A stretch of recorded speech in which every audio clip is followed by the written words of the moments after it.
Hello बच्चों, स्वागत है आपका हमारे कोचिंग क्लासेस में जिसका नाम है वेलोसिटी कोचिंग क्लासेस चंद्रपुर।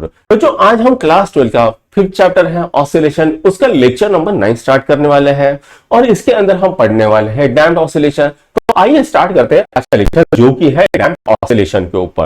तो सबसे पहले बच्चों हमने क्या किया, एक फिगर ले ली जिसके अंदर हमने क्या किया है, स्प्रिंग ले लिया है और स्प्रिंग को अटैच किया है रिजिड सपोर्ट पे और उस स्प्रिंग के नीचे की साइड में हमने लगा लिया है एक ब्लॉक और उस ब्लॉक के नीचे हमने एक वेन को लगा लिया है। वेन एक पतली प्लेट होती है जो कि वो ब्लॉक को हमने लगा के रखी है। अब हम क्या करते हैं, अब हम करते हैं इस ब्लॉक को आइसोलेटेड, यानी ऐसे कंडीशन में रखते हैं जहां पर कोई भी फ्रिक्शन नहीं है, कोई भी ग्रेविटेशन नहीं है, यानी इस ब्लॉक के ऊपर, इस पूरे स्ट्रक्चर के ऊपर किसी भी एक्सटर्नल फोर्सेस का काम नहीं करेगा। राइट, अब हम क्या करते हैं, इसको थोड़ा सा नीचे की तरफ वेलोसिटी दे देते हैं तो क्या होता है देखते हैं। ये इस तरह से ऑसिलेट करना स्टार्ट कर देता है, कर लिया। अब यहां पर देखिए ये जो ऑसिलेशन है ये कंटिन्यूस होता रहता है। क्यों? क्योंकि यहां पर कोई फ्रिक्शन नहीं है, कोई एयर रेजिस्टेंस नहीं है, कोई ग्रेविटी नहीं है, कुछ भी नहीं है, जिसके कारण ये कंटिन्यूसली मोशन करते रहेगा।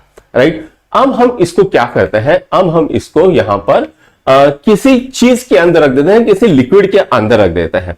अब जैसे ही ये वेलोसिटी से नीचे जाती है तो इसको अपोजिट दिशा में एक फोर्स लगता है जो कि उसकी वेलोसिटी को रेजिस्ट करता है। उस फोर्स को हम नाम दे देंगे ड्रैग फोर्स। क्या नाम दे देंगे? उस फोर्स को हमने नाम दे दिया ड्रैग फोर्स।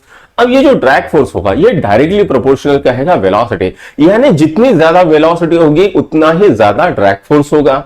राइट, तो हम क्या कहेंगे, जो वेलोसिटी है वो डायरेक्टली प्रोपोर्शनल किससे हो जाएगी, तो वो डायरेक्टली प्रोपोर्शनल हो जाएगी ड्रैग फोर्स से। राइट, तो ये इक्वेशन हमें मिल गया है। क्योंकि दोनों का डायरेक्शन जो है वो अपोजिट होता है, वेलोसिटी का डायरेक्शन नीचे है, ड्रैग फोर्स का डायरेक्शन अप है, इसलिए हमने यहां पर नेगेटिव साइन दे दिया है। तो हमें क्या मिल रहा है बच्चों, drag force is directly proportional to -v मिल रहा है।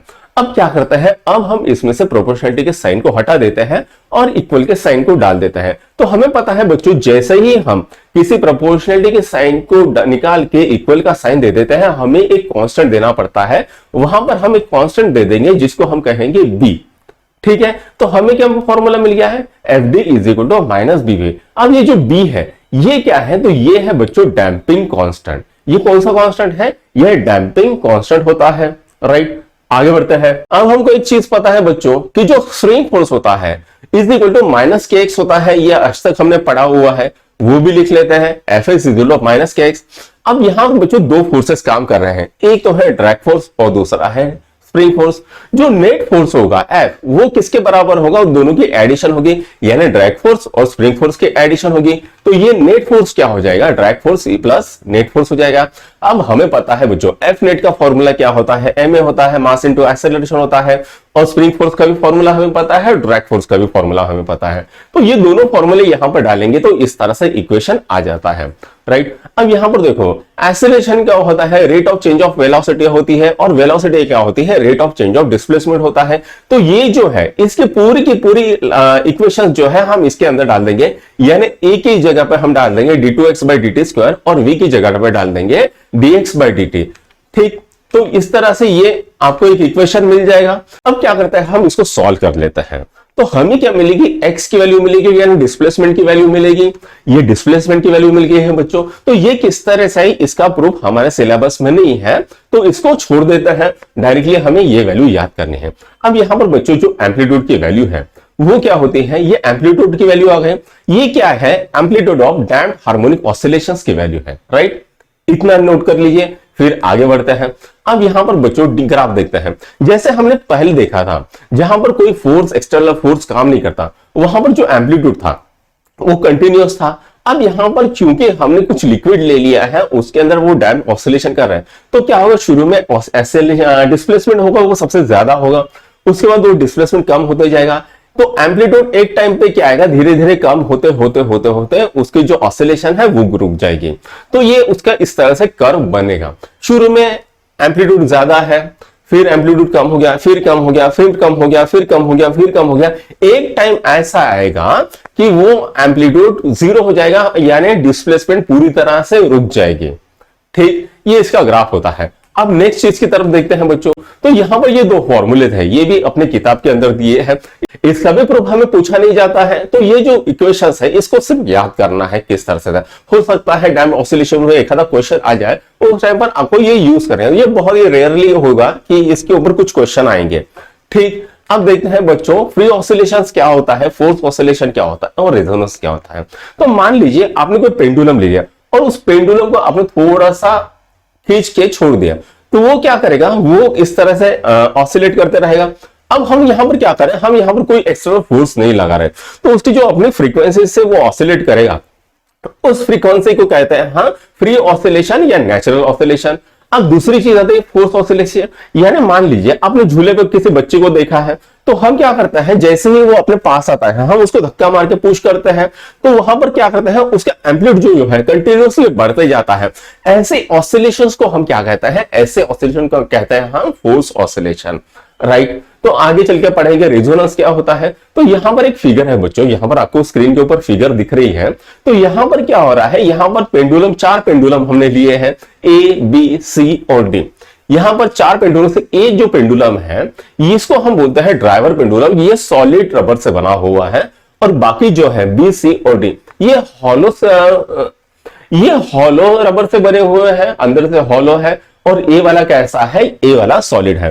तो ए को हम बोलते हैं ड्राइवर पेंडुलम और बी सी और डी को क्या कहते हैं, बी सी और डी को कहते हैं हम ड्रिवन पेंडुलम। तो हम क्या करते हैं, ए को खींच के छोड़ देते हैं।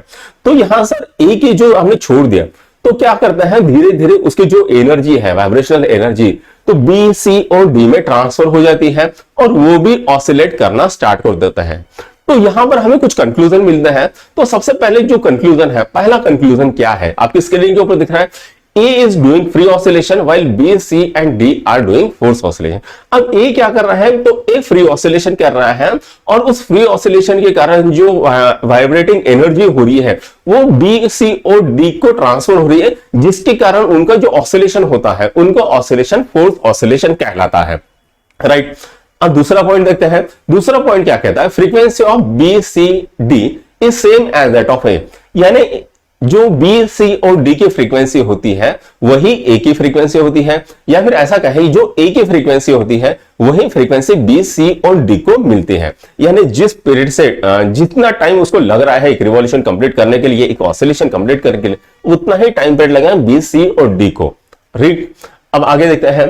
तो natural frequency of C is same as that of A. अब चूंकि यहां पर दोनों की लेंथ सेम है, ए और सी की लेंथ सेम है, जिसके कारण क्या आएगा, ये दोनों का जो फ्रीक्वेंसी रहेगा वो सेम रहेगा। हमको पता है बच्चों frequencies inversely proportional to length होती है। तो यहां पर जो लेंथ होती है तो दोनों के सेम है, इसके कारण क्या आएगा, दोनों की फ्रीक्वेंसी क्या आएगी, सेम आएगी, राइट। अब चौथा पॉइंट देखते हैं। Pendulum C is oscillate with maximum amplitude then B and A. अब यहां पर देखिए बच्चों ए और सी का क्या है, लेंथ सेम है, जिसके कारण इसका जो एम्पलीट्यूड रहेगा तो फ्रीक्वेंसी दोनों की मैच करेगी। तो ये जो सी है, ये सी मैक्सिमम एनर्जी को एब्सॉर्ब करने वाला है। ए से जो भी एनर्जी निकलने वाली है मैक्सिमम करने वाली है। मैक्सिमम कौन एब्सॉर्ब करने वाला है, तो सी करने वाला है, जिसके कारण सी का जो एम्पलीट्यूड रहेगा वो सबसे ज्यादा रहेगा, बी और डी का एम्पलीट्यूड जो रहेगा सबसे कम रहेगा। अब देखते हैं नेक्स्ट पॉइंट। नेक्स्ट पॉइंट क्या कहता है, C absorb more energy and B and D absorb less energy. तो अभी हमने कहा कि सी ने क्या किया है, सबसे ज्यादा एनर्जी ऑब्सॉर्ब की है, और बी और डी ने क्या किया है, सबसे कम एनर्जी एब्सॉर्ब की है। अब यहां पर देखिए, जैसे हमने कहा कि दोनों की लेंथ सेम है, तो दोनों की क्या होती है, नेचुरल फ्रीक्वेंसी सेम हो जाती है, जिसके कारण हम ऐसा कह सकते हैं ए और सी क्या कर रहे हैं, दोनों सेम रेजोनेंस में काम कर रहे हैं। यानी ए जिस तरह से घूम रहा है वैसा सी भी घूमेगा कंटिन्यूअसली। अब बी की बात करते हैं। बी के पॉइंट क्या है, बी का क्या है, लेंथ थोड़ा सा छोटा है।